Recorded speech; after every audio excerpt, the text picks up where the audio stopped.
libertés humaines yoo xam ne dañ koy remettre en cause. Donc je pense que instant bii nii Fallou on est en train d'assister à un problème politique et que problème politique kenn du ko régler ak une solution judiciaire, mais un problème politique se règle avec li nga xam ne moom mooy une solution politique. Pour ne pas précipiter le débat dama lay bàyyi nga dugalaat encore une fois chronologie bi nga xam ne moom nga teg nii. Alors mu nekk benn chronologie bu am solo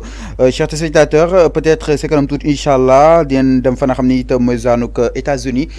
en direct sur les antennes de Sénégal 5 TV, donc du côté de la régie dëtën nañ leen li nga xam ne moo di vidéo satellite top bi soo leen ko mënee daal di tegal c'est quand même tout inchallah daal di li nga xam ne moo di justement daal di koy dëttal téléspectateurs yi ce qui se passe là-bas, parce que gis neen après cela ku su ma ni satellite top et tant d'autres nag dem neen fa pour daal di li nga xam ne moo di wóyal li nga xam ne moo di synchronisation pour dire exactement que cette fois-ci mu ne donc le président Macky Sall am nañ ko si point bii de point jëm si synchronisation bi. Et que xam nga Fallou lan moo grave si mur bi, c'est-à-dire aux États-Unis tey jii soo gisee les manifestations qui se font à l'étranger ñu autoriser leen ko lenn rek moo koy firndeel, c'est-à-dire dans ces pays-là, dans les pays occidentaux, on assiste à li nga xam ne moom mooy les règles primaires de la démocratie. Règles primaires de la démocratie, ça commence par li nga xam ne mooy aujourd'hui la liberté d'expression. Les règles primaires de la démocratie mooy tey jii su fekkee dafa am benn nit boo xam ne am na lu ko metti sur la bonne gouvernance, il a le droit d'informer les autorités pour ñu autoriser ko li nga xam ne moom mooy cette manifestation. On a vu encore une fois tey jii peut-être am na ñoo xam ne yëkkati nañu seen kalaat concernant sax ñoom nu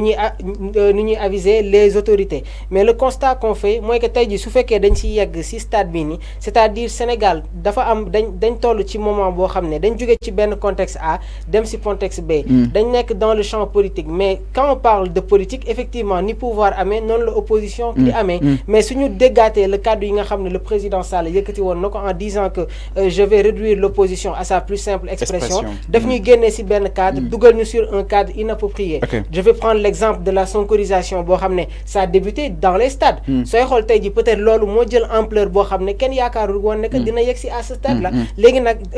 manifestation yi nga xam ne diaspora bi tey ji ñi ngi koy def c'est pour lancer li nga xam ne moom mooy des alertes à l'opinion internationale. Léegi nag maa ngi la koy wax yow nekkal président boo mënti doon ci àdduna, va aux États-Unis, ñoom duñu caaxaane li nga xam ne moom mooy la démocratie et le bafouement des libertés humaines. am na sax ay rapports yoo xam ne on avait dit que le Sénégal occupait une très bonne place. Je vais prendre le cas du rapport de Mo Ibrahim. Léegi président Macky Sall bi mu renoncé à son 3e mandat dañu nekk peut-être am na ay prix yoo xam ne dinañ ko jox, en commençant sax par li nga xam ne moom mooy le prix Nobel de la paix. Maanaam certains lobbies se sont activés pour accompagner le président Sall mu terminer li nga xam ne moom mooy son 3e mandat. Mais tey ku dem États-Unis gis oto yi nga xam ne mi ngi circuler, tu vois les manifestations depuis mars 2000 ba 2021 moo waral sax Siré si ne prix yi nga xam ne waroon nañ ko jox le président Sall dootuñu ko joxati parce que y a des règles qui ne sont pas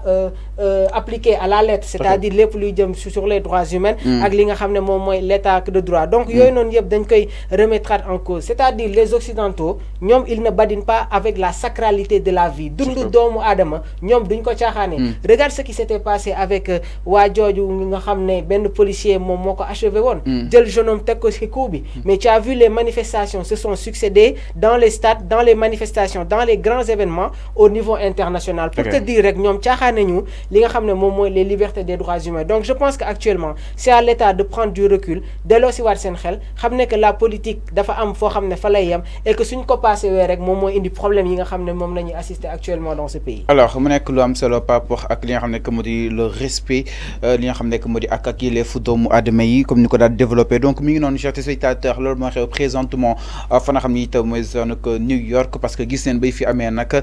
pas mal ña nga xam ni itam ñoo nekk zone Pastef ñi ngi commencé daal di jël part par rapport ak manifestation yi nga xam ni itam moom la New York daal day woote. Donc kay wax noonu ki nga xam ne que moo di Satire Top, une personne qu'on ne présente plus fa nga xam ni itam mooy zone Pastef. xam naa kàddu yi nga xam ni itam retourné ko si dañ leen ko daal di leen di dëttal dans quelques instants inchallah ñu daal di xool lan la Satire Top daal di wax exactement. Alors aujourd'hui peut-être ñoom Ousmane Tounkara et sa bande yi nga xam ni itam ñoo ko organisé fii sax dem na ba dépassé leen exactement, parce que aussi suñuy xool pendant 3 jours, c'est-à-dire depuis dimanche ba tey on parle que ça par rapport ak li nga xam ne que moo di envergure bi nga xam ni itam lu nu mel jël na ko foofu sa diwaanu ko New York exactement. Donc c'est-à-dire lu nu mel porté na ses fruits que mi ngi daal di impacté parce que ñoom tout le temps Pastef da nga koy daal di wax que ni les plus organisés daal leen koy bagnal, donc ils ont trouvé une solution, c'est-à-dire nek ci kaw tali bi pour daal li nga xam ne que moo di kas leen li nga xam ni itam dem na ci libération éventuelle bu Ousmane Sonko. waaw xam nga sànq maa ngi la doon wax dans ces pays là on applique les règles fondamentales de la démocratie. léegi lépp loo gis rek dafay am base, c'est-à-dire un commencement. Dans ces pays là les règles sont appliquées à la lettre. Mais le constat qu'on fait sans que j'étais en train de te parler que ñun dans le champ politique amatul li nga xam ne moom mooy un cadre pour s'exprimer.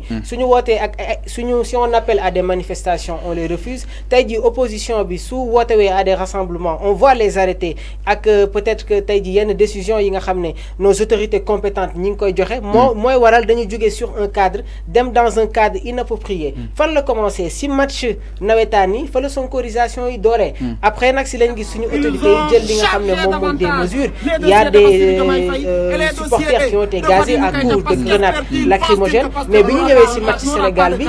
sport n'a rien à voir avec la politique. Madame, il faut faire la différence entre le cadre sportif et le cadre politique. Mais tey jii su fekkee dañu jóge dans le cadre politique, c'est-à-dire prendre quelques bases qui sont dans le cadre politique indi ko dans le cadre sportif, on est dans un cadre inapproprié. Léegi nag cadre inapproprié boobu noonu moo permettre tey aujourd'hui à cette population sénégalaise de dénoncer encore une fois l'injustice bi nga xam ne mi ngi dal ci kaw askan wi. Tey jii cadre inapproprié bi moom moo permettre à cette population d'exercer li nga xam ne moom mooy le mécontentement envers ce régime qui est en place. Cadre inapproprié boobu noonu moo waral tey jii la diaspora est en train d'être dans la continuité et que je pense que loolu daf ñu manqué woon. La dernière manifestation bi nga xam ne jagleeloon nañ ko à la société civile remonte su ma juumul en décembre janvier. Opposition bi ñu bëggoon nekk dans la continuité dañu gis ne que les décisions qui se sont suivies permettre leen ñu continuer li nga xam ne moom mooy seen manifestation. Après bien vrai que on a vu meeting yi nga xam ne Ousmane Sonko woote woon na ko ak les leaders de la coalition Yewwi Askan Wi en commençant par le meeting de Kër Massar. Après ñu dem fa li nga xam ne moom mooy terrain Akapes. Ça a été une grande réussite. Léegi nag ce qui se passe actuellement ci diaspora bi je pense que ñoom aussi dañu nekk dans un processus boo xam ne au fur et à mesure ñuy dem day continuer di développer wu. Fan la commencer. C'est-à-dire ñoom ils ont compris que tey jii la bataille doit se faire au niveau international. Man j'ai eu des contacts yoo xam ne ñi ngi États-Unis mais nee na au moment où tu es en place tu regardes ce qui se passe mais da ngay xam ne que y a des choses anormales yoo xam ne mi ngi am ci biir réew mi. Am na koo xam ne sax nee na bi président Macky Sall di romb ak première dame. Soo leen xoolee tu vois en ay visage boo xam ne buy wane ne que vraiment ñun waruñu woon yegg si stade bii nii. Donc au moment où tey jii on arrive à peut-être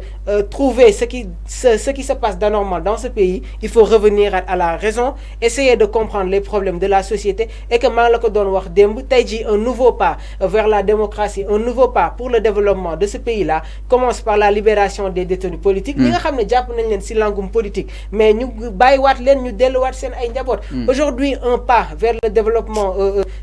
ci li nga xam ne moom mooy de la démocratie commence par la libération de Ousmane Sonko. Mooy waral sànq ma ne la ñi nga xam ne ñi ngi manifester au niveau de la diaspora ont réussi à faire savoir aux occidentaux que au Sénégal il y a un leader politique boo xam ne tey jii on parle de réalité politique, il est dans les liens de la détention et que suñu deful attention tant que yi nga xam ne moom la ñu nekk dinañ dem ci ay élections yoo xam ne ki ñu yaakaar ne que moom mooy nekk peut-être le dirigeant de ce pays-là du bokk ci élections yooyu noonu fàllu. Alors mu nekk benn taxaw seetlu bu am solo par rapport ak wàllu wu nu mel et que je pense que booba tey le président Macky Sall cherche à sortir par la grande porte et que je pense que dina daal di xool bu baax a baax ses arriérés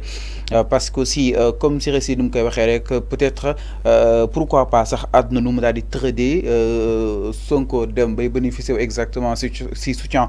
ki nga xam ne que moo di le président Macky Sall. Donc mi ngi noonu chers téléspectateurs lu moo ko peut-être ñuy wax que ni dina bokk wala du bokk waaye itam le pire que cela ñu daal di koy li nga xam ne que moo di denc si kaso bi ma ni kan li nga xam ne que moo di les patriotes ont trouvé ce moyen pour daal di génn wax leen mettre exactement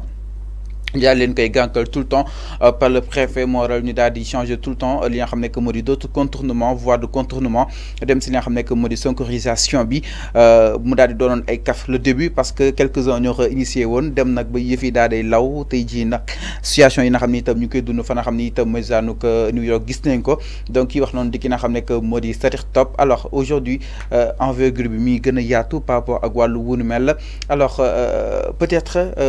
for naa suy béy que peut-être pourquoi pas des négociations en termes ñu ko allant dans ce sens peut-être pour faire casser cette sonkorisation. Est-ce que nekkul la solution du leen lu dul peut-être ñu daal di war a mën a jëm vers une libération bu leader bu Pastef bi. je pense que Fallou kaddu yi nga xam ne moom nga yëkkati ci tànk yooyu noonu moom la ñu war a nekk xam nga lan mooy dakkal tout ce qui se passe actuellement au niveau de la diaspora ou bien pour mettre fin à cette sonkorisation là c'est la libération de Ousmane Sonko parce que au fur et à mesure ñuy dem si Ousmane Sonko est toujours dans les liens de la détention mais lii nii du dakkal soo fi xool au moment où il était lan lañ doon dégg on entendait juste soo ko laalee léegi jóge nañ si soo ko laalee ñi ngi dem si lan Sonko lan xam nañu la donc moo lay wan ne que tey jii